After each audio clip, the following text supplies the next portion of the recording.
Have you ever come home after a stressful day with the overwhelming feeling of something hanging over your head?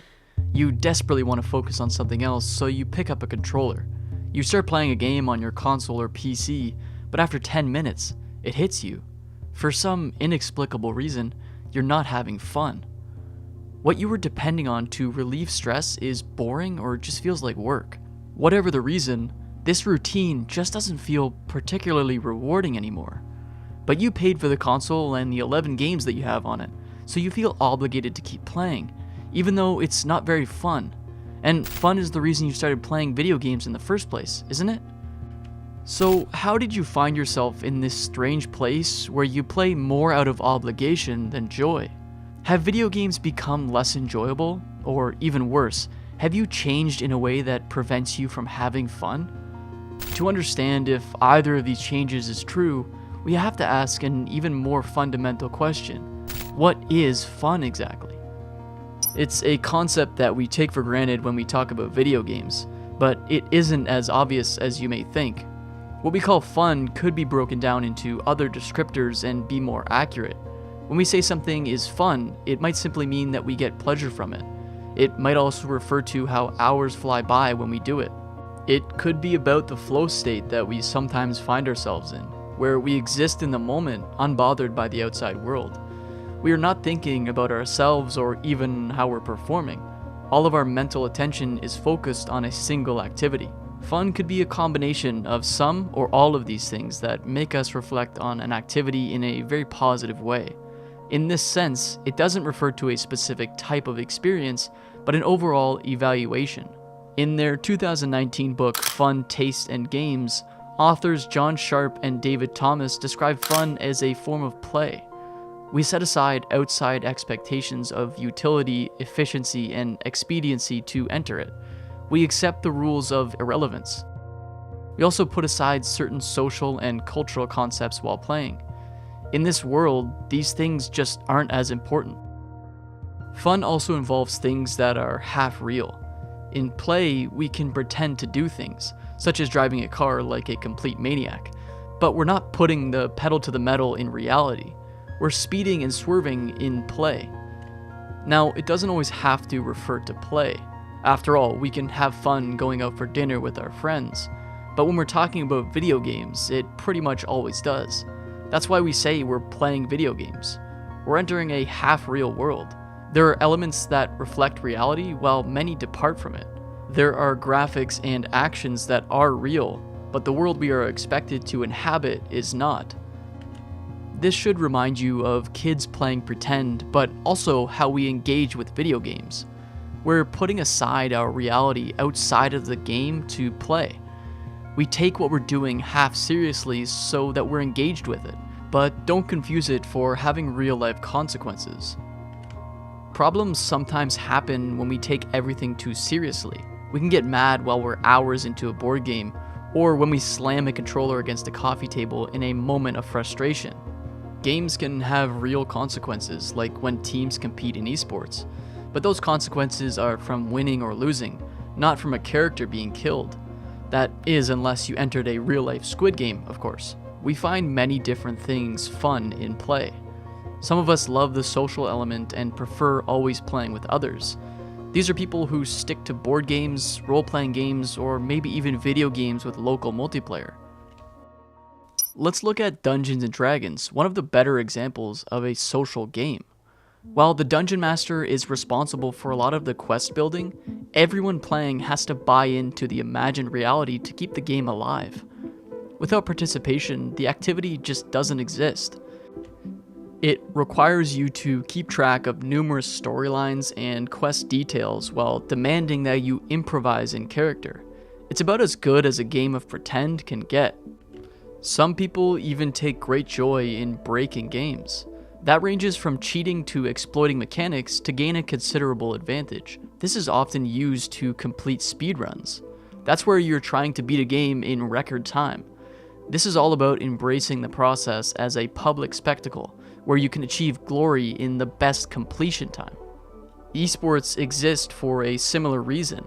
They've elevated specific games to a level of sport where competitions are held on a professional level. These competitors have made play their job, which for some may make video games no longer fun. Gamers often grind in role-playing games or take on punishing games in the Souls-like genre. They think of the pain and frustration as contributing to an overall sense of satisfaction. When they triumph over a really difficult boss, they get a very powerful feeling of reward, and this is how they prefer to have fun in games. The intense struggle heightens the feeling of accomplishment. Most of us enjoy the sense of progress we get from games. They are fair in the way that they usually have clearly defined rules, and you are rewarded for accomplishing tasks. It's like a fantasy version of the real world that's clearer, more fair, and reliably rewarding. In the real world, it can be a struggle to derive a meaningful sense of accomplishment. In most work, rewards and accomplishments are reserved for decision makers. The staff that do the tangible work simply perform their tasks and move on. Even when they're working on a longer form project, once it ends, they just move on to the next one. The boss takes home the trophy and the higher salary, while you check your workforce management software for the next line item to check off. You may do good work, but you won't necessarily find yourself moving up a rung on the corporate ladder. Decision makers speak a secret language, and they promote people who speak it back to them. Now, I'm getting a bit conspiratorial here, but the point is that there are many reasons beyond meritocracy that people can get ahead. Overall, work often isn't fair. There's no direct line from hard work to financial success and self-fulfillment either. Someone who has the means to buy and sell stocks can make more than you will in your entire life by clicking a few boxes and entering some numbers in their trading app. Someone who is wealthier can also freely pursue their interests. They can start a business or buy one in an industry that they want to explore. The paths to self-fulfillment are more open to them, as if they're using a game genie while you're stuck on expert mode. For our younger gamers, game genies were a physical cartridge that you used to cheat at a game. But in the world of a video game, your work, which is actually fun, pays off. You level up your character, build up your skills as a warrior, and you'll defeat the boss sooner or later. Roll credits.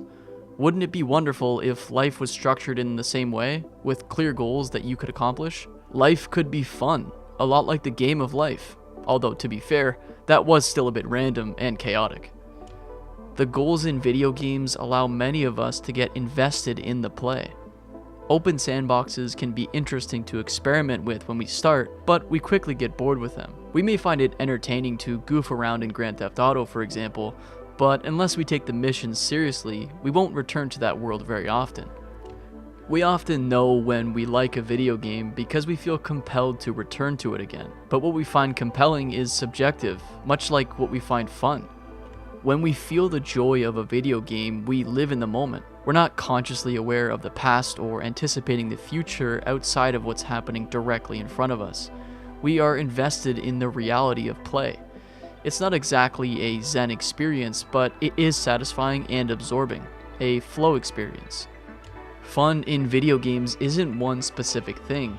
It is one or multiple elements coming together in play, and that combination is different for everybody. Some titles and genres work for large audiences. The combination of elements of play manages to satisfy a lot of different people. But among the same large audience, you probably don't have many people with the exact same sense of what fun is in a video game. When you consider a long-running gaming franchise, everyone has their favorite, along with one or more they despise.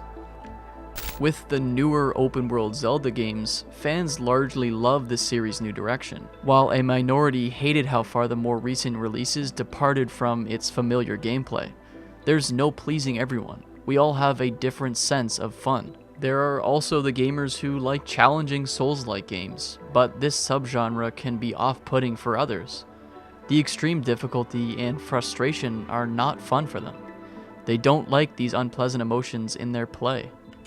Management sims give you the joy and satisfaction of creating your own town or theme park, but they can also be stressful, resembling work-like scenarios. That can be off-putting for those who want to get as far away as possible from their work life while playing video games. This is ultimately to say that we derive pleasure in different ways. So when we say that we don't find video games fun anymore, we have to consider all the different things that have changed. We all have different conceptions of what's fun when we sit down with a controller in hand. Then there are those who no longer find pleasure in any of this because their idea of fun has changed as they age. It may be more challenging for some of us to get invested in the play of the game world as we get older. A big reason may be that we can no longer tap into the flow experience. Our real-life responsibilities distract us and make the worlds that we can explore in series like GTA and Zelda too trivial by comparison. We just can't buy into them anymore.